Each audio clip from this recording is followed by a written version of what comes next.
Okay. Hello, everyone. This is Charlie Tian. I'm the founder and CEO of GuruFocus. First of all, I want to say Happy New Year to you. Happy New Year, and I wish you a great and prosperous 2021. And I hope you had good market returns in the last year, and the market was good. And of course, it was a little bit hard for value investors if you buy the traditional value, but seems like things are getting better today for you if you were buying undervalued traditional value investing stocks. And this is the outline of my talk today. Let me share the screen here.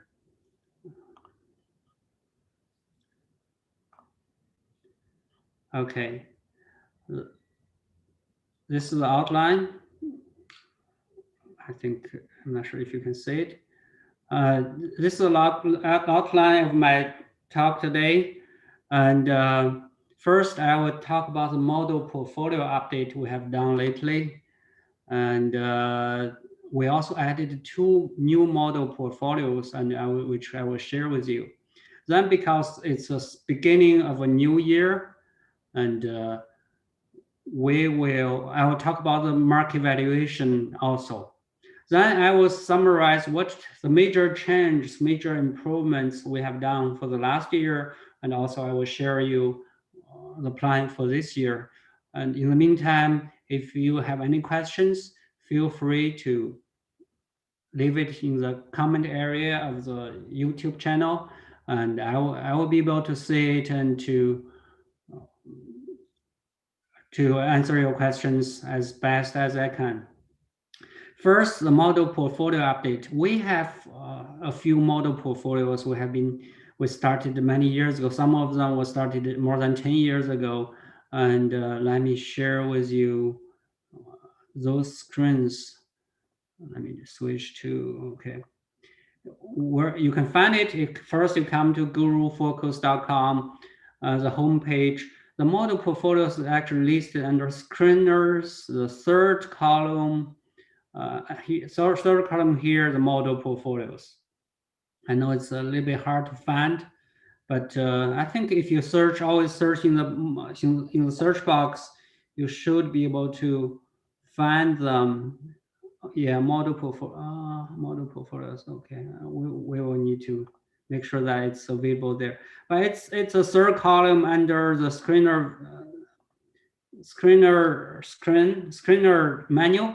And if I come here, you can see all the model portfolios. We have some summary of performances. For instance, these are called Guru strategies. They are based on Guru portfolios, a few gurus we selected. First of all, the most broadly held portfolio. We select a group of gurus, I think about around 20 of them. Then we look at the most broadly held portfolio. And this portfolio was started in 2006. Then we also have the most weighted portfolio. The difference between that, these two is the first one, most broadly held, is the most commonly owned. And the second one is most weighted, means the combined weighting is the highest. The consensus picks are mostly the new stocks they pick, and bargain portfolios are the ones that you can buy at a lower price than the gurus have paid. And these are based on Guru portfolios. The first two started in 2006. The other two started in 2007. So all of them already have quite long history. And let's look at the performance. The best performing one is actually the most broadly held portfolio. If you look at the 10-year performance, average 10 years, 15% a year. Compared with SP 500 is 11.35%. So it outperformed the market over the 1 year, 3 year, 5 year, 10-year periods. So it did really well as a model portfolio. Although most of the investors we select are value investors, and value investors in general did not do very well over the past few years. but this portfolio did really well.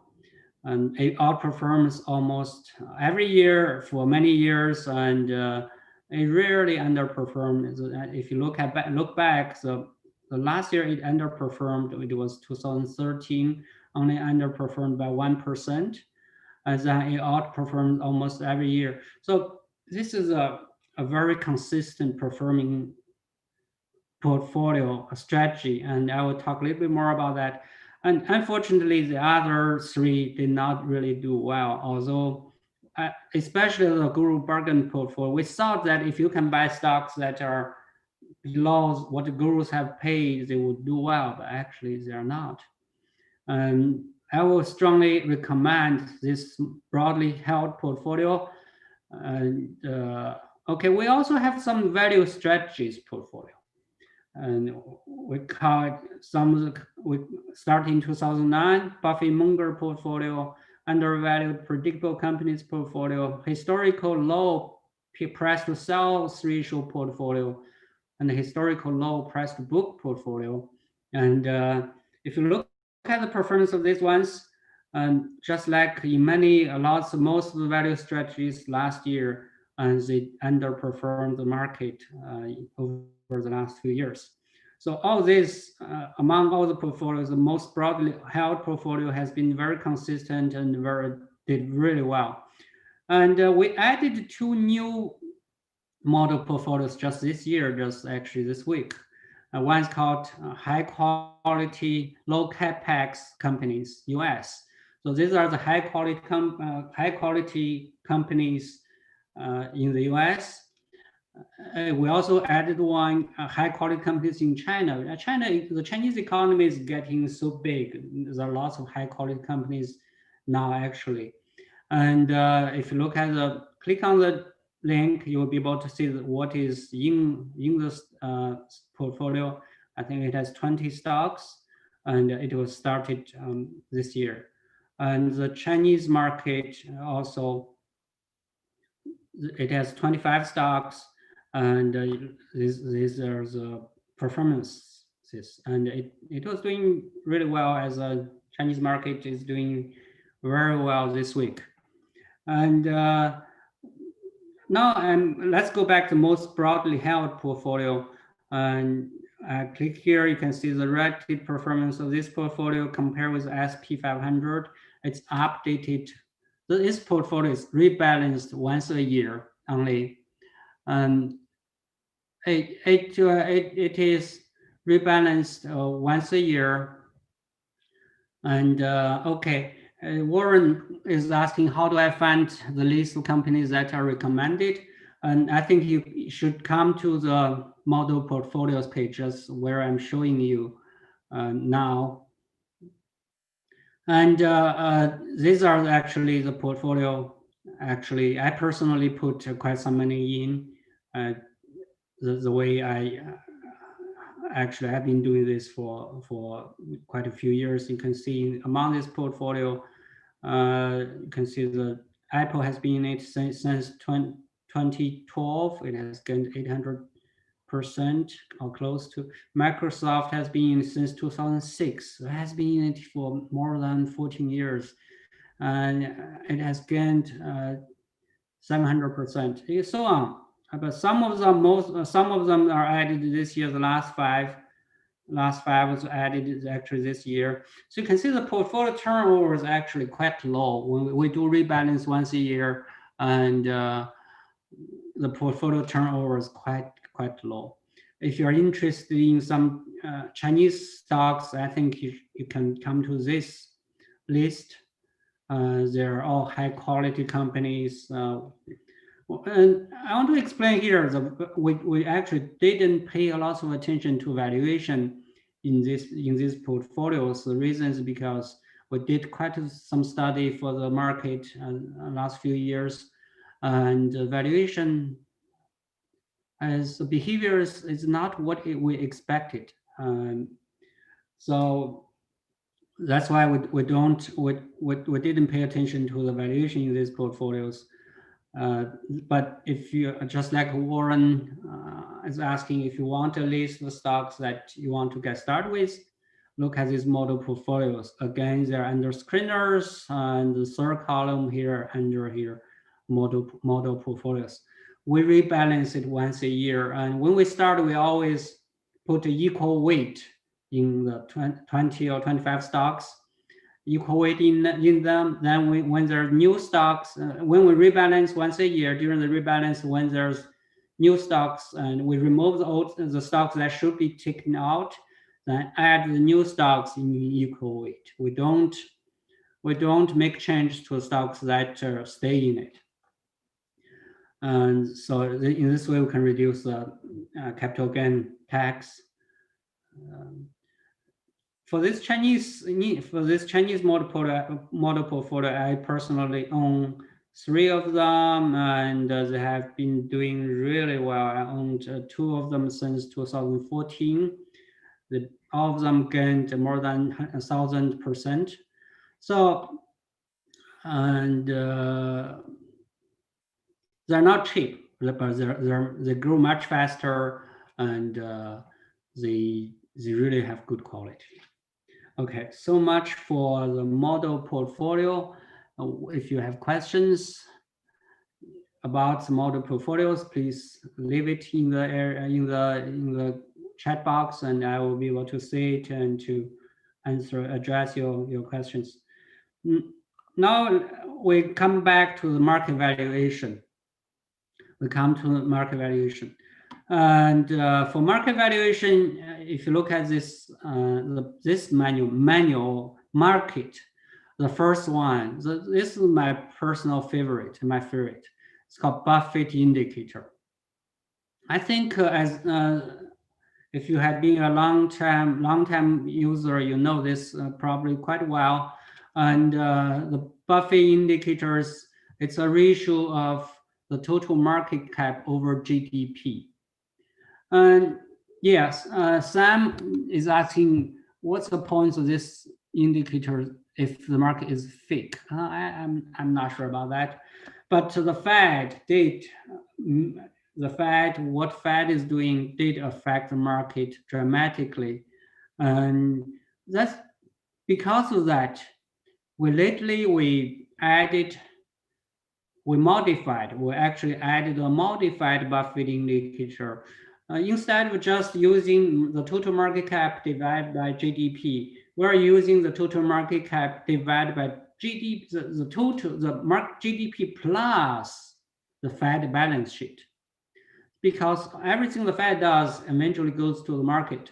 So in this way, the ratio is lower, and so it can put what the Fed is doing into the market valuation, and I think it will give us a better indication of where the market is, and give us better direction on where the market will be going.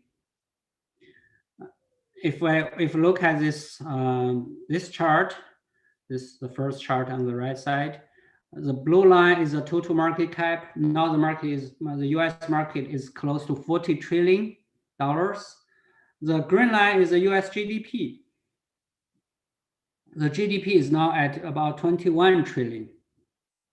And the new thing is the red line, which is the Fed balance sheet. Fed balance sheet is now at about 7.3 trillion. And if we look at the chart, Fed balance sheet, it increased dramatically in 2008. So in 2008, it increased to from less than 1 trillion to more than 2 trillion in 2008 due to the subprime crisis. And now this year, because of the COVID pandemic, it increased to more than 7 trillion. So, and 7 trillion compared previously, if you think earlier years, in year 2000, 20 years ago, and Fed balance sheet was only 0.8 trillion, and the US GDP was 12 trillion. So it was a relatively small percentage of US GDP. It was less than 7%. But now the Fed balance sheet is 7 trillion. So it's a big percentage of the total market cap. It's now more than 15%. So in this way, we added the Fed balance sheet with the GDP, and we want to look at the ratio. The ratio is the modified ratio is indicated in the in the chart here, in this chart, as a blue line. So if we look at the blue line, the valuation is actually lower than the green line because what the Fed is doing. It looks so give us a more real picture of the valuation, I think. But still, at today's valuation, and this modified ratio is still as high as it was in year 2000, and slightly higher during the big tech bubble 20 years ago. And so it's so WK is asking me what's my thought on Jeremy Gransom's letter yesterday, and I think I agree with him. I agree with him completely, actually. The market is definitely very stretched, and we're very close to the peak of a bubble. And of course, as he said, that when the bubble will burst, no one knows. He was always early. He was early by a few years for the tech bubble 20 years ago, and also for the Japanese stock market bubble by 3 years earlier. And he was right on the market bottom during March 3rd, 2009. I'm not sure about his timing on this one, but I do believe that the market is certainly in a big bubble, and maybe today is a day. The market is doing a big rotation today. We don't know. But in any case, from this point on, the market return will be low because market is just too overvalued. And based on the modified Fed balance sheet prediction, the market will return somewhere between, I will say, somewhere between -1% to positive 2% for the next 10 years on average per year. So market will be, the prediction is market will be about flat for the next 8 to 10 years from this model. And this model has been actually has pretty good track record before, and I personally has good confidence in it. I think market will behave this way for the next 8 years also. So that's what I'm thinking. And personally, I did do some portfolio rotation in November of last year, starting November of last year, and I'm more buying more towards the traditional low valued, undervalued stocks. I put a lot more money in my personal portfolio in those kind of stocks over the past 2 months. I think that'll be safe. At least it'll be safe. The return may not be as high if the tech stock continues to rally, but I would rather to be safe at this point. Okay, now if I come back to my outline, come back to our outline. So I talked about the model portfolios. I also talked about the market valuation. Now I want to share some new features we added last year. A few big features we added last year. The first one, I think that gets lots of attention and comments from the users, is a GF value chart, which is this chart, and it's a valuation model we developed, and it gives you a very good visual view of where the stock valuation is for any stocks. For stocks that have enough history, usually at least 5 years of history. In this way, we we will know that if a stock is undervalued or overvalued. That's a GF value chart, and this GF value chart valuation was also added into all-in-one screener. If we come to all-in-one screener, and if you just for analyst, it's here GF valuation. If you just want to display it, just click on it. It will tell you the stocks which are overvalued or undervalued. And if I show some just SP500 stocks here, if I just check SP500 stocks here, so it tells you the valuation of the stocks for every one of them, as long as they have more than 5 years of the financial data. We would give them a model, and that it's also added actually in the all-in-one screen. You can screen based on it. Here you can screen, of course, you can screen just the stocks that are fair valued. For instance, you can just select it, and you can select the stocks that are modestly undervalued. It just show you a list. So you can use it as a screen here, and you can also use as into the valuation ratio. We also added a price to GF value filter. If you select the range you want, you can see the stocks. Okay, now if I give it more range, because here I select modestly over. So if I uncheck this one, and here you can filter the stocks that are undervalued with this price to GF value chart ratio here in the under valuation ratio menu, and that's where the GF value is added. And we also added actually under the portfolio page. If under my portfolios, if you have a portfolio in GuruFocus, you can go there and you can look at the portfolios. For instance, I have a portfolio which is okay. I think I built this one in 2006. Good companies, 2016. Good companies for the book. When I was writing my book, Invest Like a Guru, and I built some companies there. And here you can look at the performance since I added in. And okay, and you can the GF value is added. I think it's under the chart view. Yes, it's here. It's under chart. If you click on the chart, it shows you the chart. Okay, the default it shows you a Peter Lynch chart, but if you select the GF value chart, it will switch to GF value chart for every stock in your portfolio.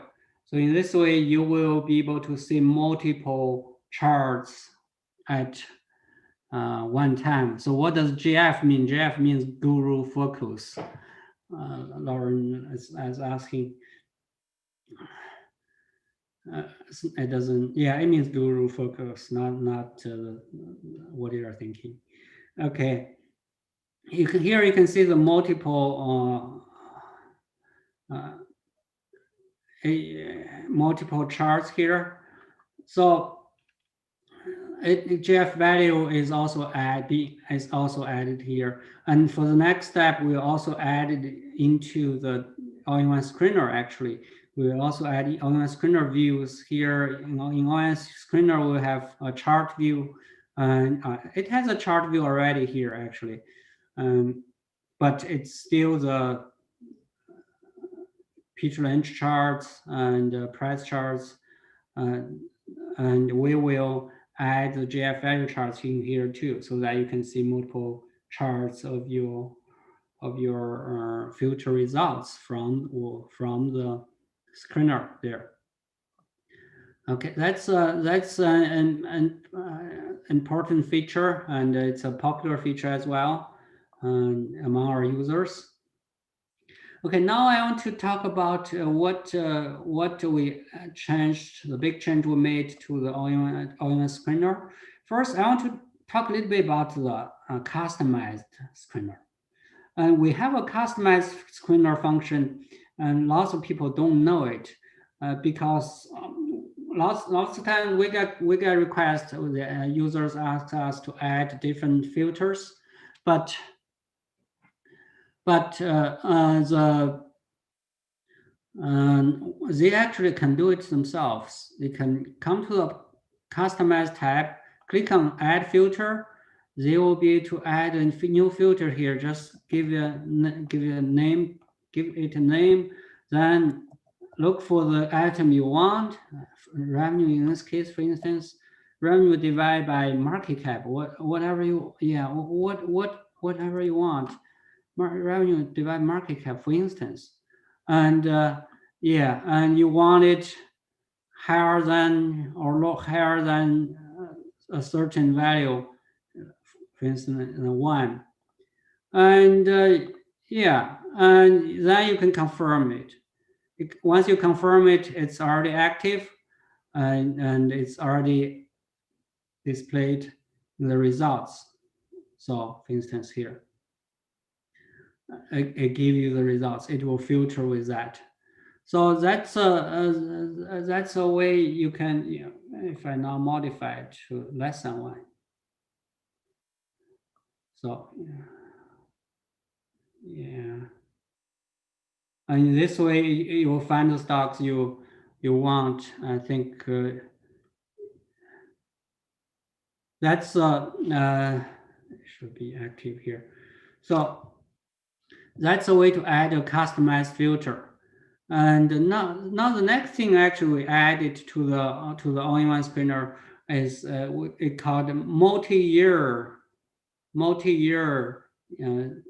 filter. Multi-year filter, for instance, here, if I want sales from 2016 grow at least 5% a year, so I just select that, and I will get to the companies I want. I will get the companies that satisfy my needs. Companies that just with sales grow every 5% a year every year. And of course, then you want it to grow by certain value numbers. You can also do that. Not for every filter here, actually not just the sales. For every filter, just click on the plus sign here, and you will be able to do it. And this can be useful when actually you want to look for the companies that were losing money but start to make money again. Start to make money for some new companies that were losing money, but I start to make money. For instance, Tesla was losing money for the last during the last first 4 years of last 3 years. It was losing money, but then since last year it was making money. In this way, the loss is shrinking, the company is becoming profitable, and usually the stock does well. And you can use the filter for that kind of purpose. And that's why we created this filter. If I remove that, okay, you can also remove that just by clicking on this enable checkbox. It will be gone. And we also created a customized ranking, because with the current all-in-one screener, you can rank with a filter with any filter you want, sales, market cap, any one of them. You just by clicking here, you will do the ranking.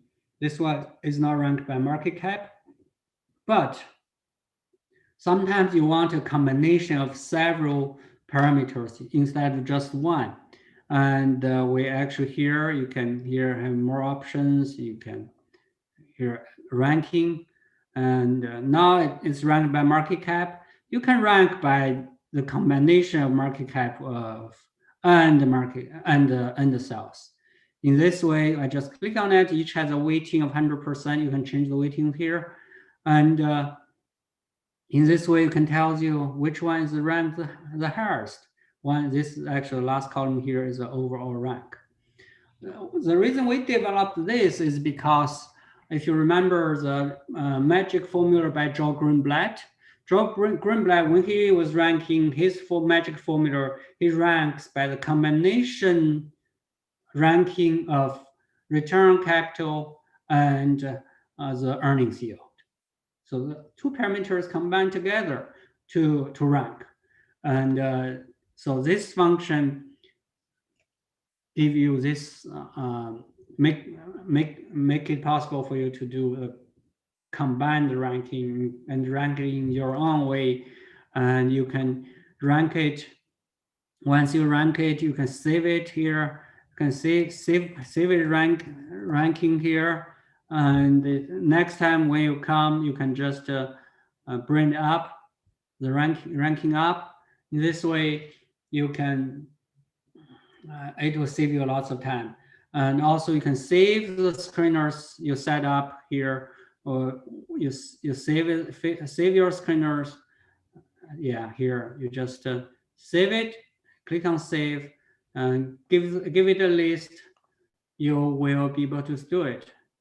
Next time you can bring it up in one. Here it just I call it test saving screener. Save it, and next time it will be under my screener. It will be, yeah, it's here already. So you come here next time, and it will, you can load it in one click.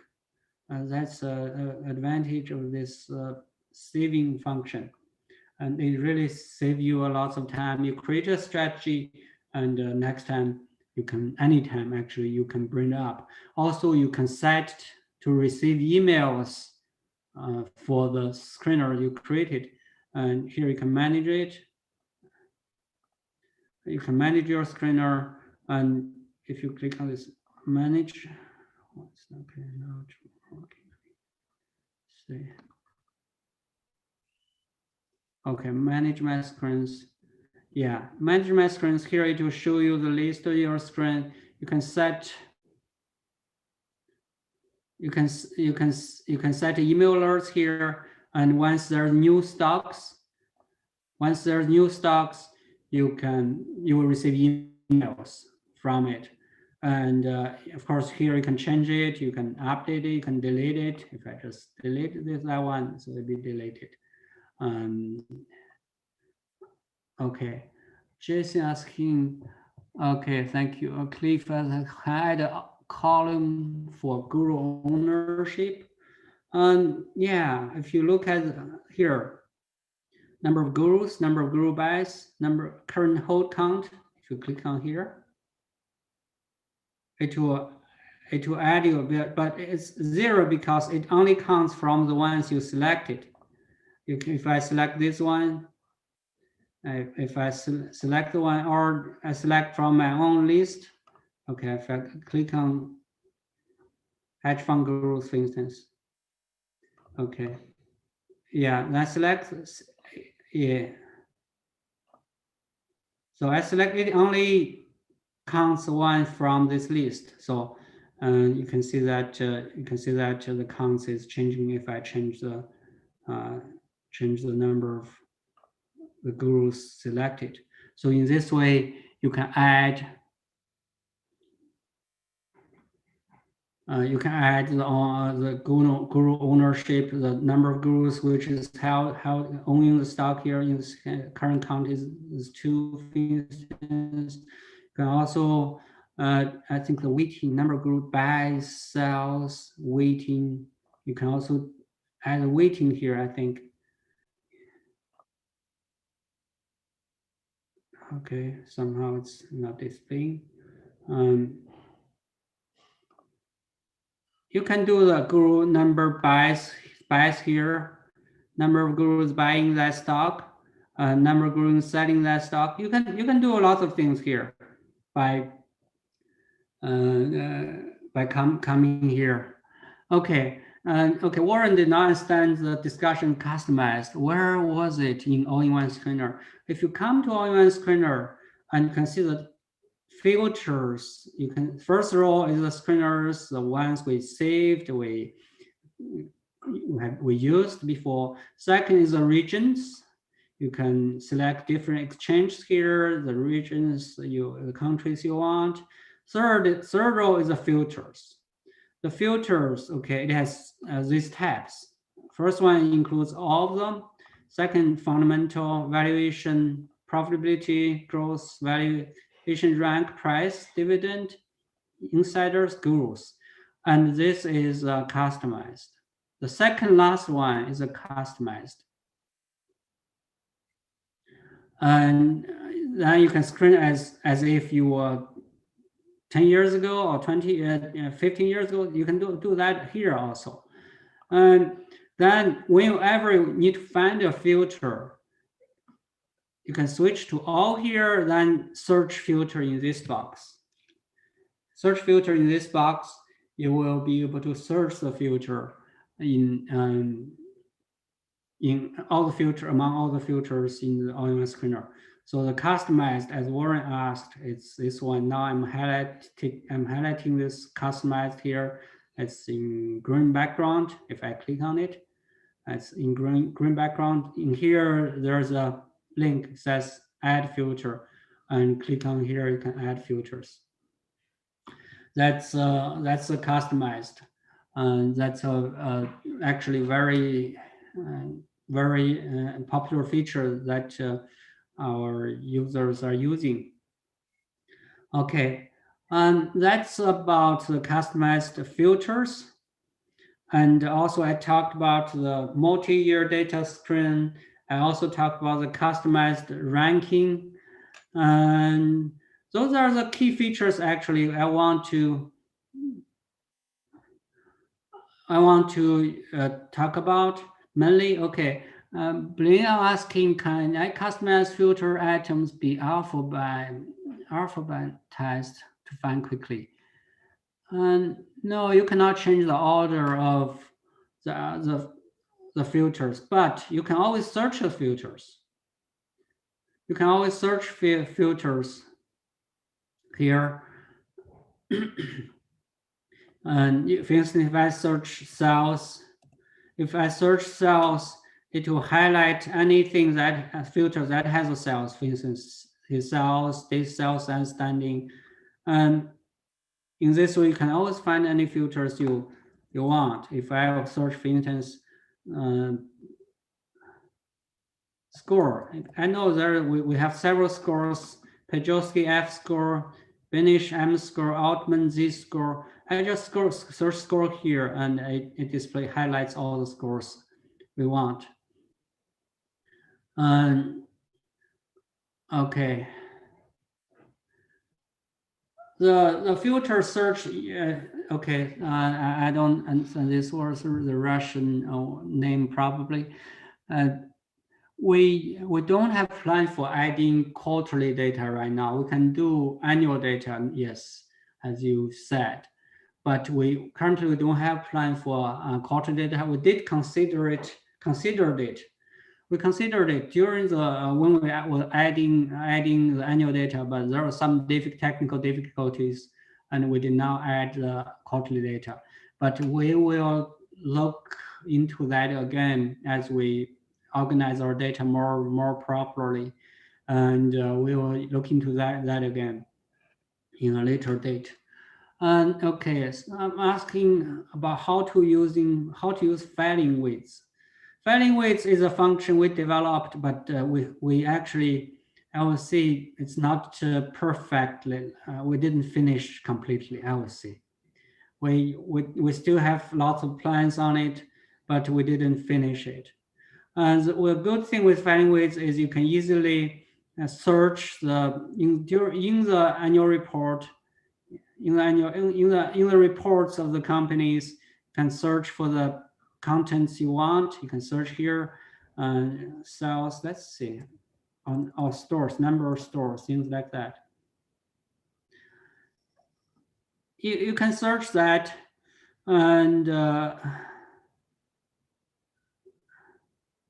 you can also combine. It has a very powerful, okay, it has a powerful feature of combining the forms, combining the tables of different in the annual report, in the reports. You can combine multi-years together. One is called automatic table combiner, and we developed that, and we had some. Then we got too busy. We had some plans which we didn't finish, but then we got too busy, and we did not finish it completely. But that's something it's always in my mind. And I just want to show you here the automatic table combiner. I think if you just click on it, it will combine the multi-years data together. If it will try to find the data, yeah, you can see. I just combine it, click on it, you can combine the data from the latest report to previously reported data. And then here you can do modification on the table, you can save it, and you can update it. That's something we haven't perfectized it yet, but it is in my mind. Actually, a related feature related to this, the point of filing weights actually one thing, important thing is operating data. For instance, for Walmart, which I'm looking, is the number of stores, the comparable store sales data, the number of stores that was operating last year, number of Walmart's superstores, number of Sam's Clubs, and the square feet, sales per square feet, things like that. Those are the important operating data. And we create this, we hope that it will help you to find those data more easily. But actually, in order to help you, we decide, to make it easier, we decided actually to license this data from a third party. And we have actually, the contract has been signed, and our developers will put the operating data on the website in the next, I will say in the first quarter, during the first quarter. We just got so many things going on. And that's actually the plan I'm talking about. I planned it to talk about. So that's one of the plans. The operating data, we are going to put those in this year. Actually, most likely in the first quarter of the year, the contract has been signed. And the next set of data is the insider data for Asian market. And at the beginning, I talked about the model portfolios for Chinese stocks. We actually got data for insider trading data for Chinese companies and the companies that are traded in Hong Kong market. So those data will be added in next few weeks, on the website. So we are actually busy with lots of things. The data we want to add for the insider data for Asian market, the operating data for different companies, and the GF value chart for all-in-one screener, the filing weights to make it better. So we have a lot of plans for this year. And of course, in the meantime, if you have any suggestions, you can always come to our website. You can create a ticket by here. Come to the support, create a ticket here, and I will always review the suggestions by our users. I always review them and make a decision on whether to do it or not, or when to do it. And then we also have the chat support. Whenever you have questions, we have the chat support, which will help you to answer your questions, to either technical or just the login problems or data related problems. We always have someone during the business hours, we'll always have someone to answer your questions, to transfer you to the right person who can answer those questions. And yeah, that's about what I have for today. And if you have questions, you can still leave it in the comment area. Let me look at the reviewed questions again. Did I answer every one of them? Someone's asking, total market cap in Buffett indicator includes many big companies which are operating outside the US. Yes, the total market cap, yeah, they're traded in the US, although they have lots of business internationally, and they're included in the total market cap. And the revenue in other countries may not be included in the GDP. Warren Buffett actually originally used GNP, gross national product, which would include the revenue of the US companies in foreign countries. But it does not include the revenue of foreign companies that are in the US, the revenue generated in the US. So the GNP, GDP, the difference actually always has been very small. So, okay, WK is asking, when I buy stock, do I use GF value or use DCF value calculation? Actually, for DCF calculation, I actually never use them very much. And DCF calculation is actually a very limited model, and it requires the company be very predictable for the future. And if I show some examples here for DCF model. Okay, if I come to again Walmart, the DCF.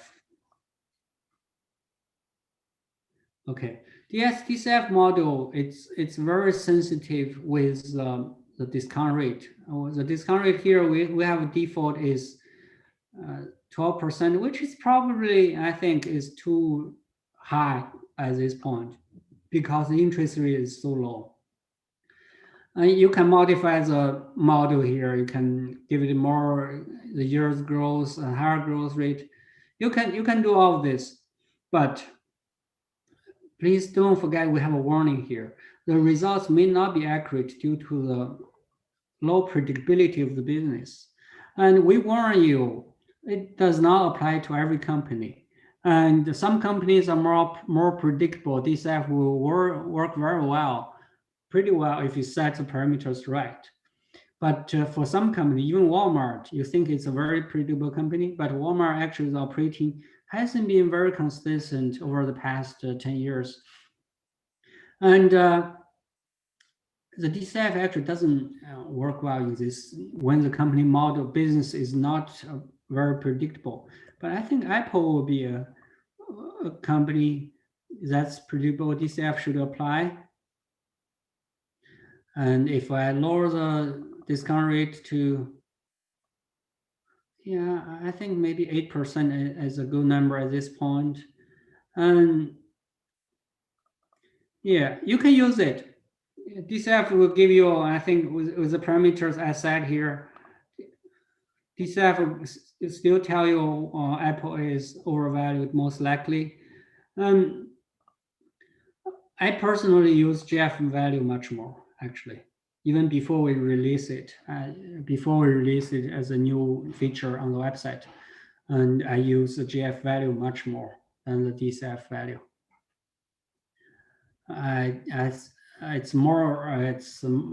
It's applicable to a lot more companies, and to me it gives a more straightforward picture of the valuation. And seems like we don't have more questions for today. Again, I thank you everyone for participating in my session. And again, I wish you a great new year, happy new year, and a prosperous new year. We had a hard time last year, and I hope today will be better. Oh, okay, I forgot one question, sorry. Someone about the German grandson, I think I answered, okay. And German grandson, I think I agree with his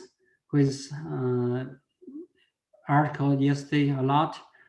Yanni is asking GF value based on DCF. No, GF value is not based on DCF. They are always some kind of related, but they are quite different.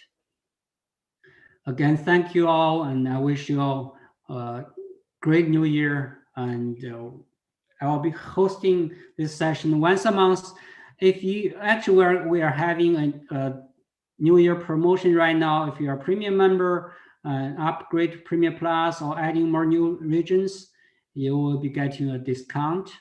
And if you're a free member, and we're running a promotion right now, which will end next Monday. If you ever thought of signing up, now it's the best time to sign up for the membership. And again, thank you very much, and I will see you next month.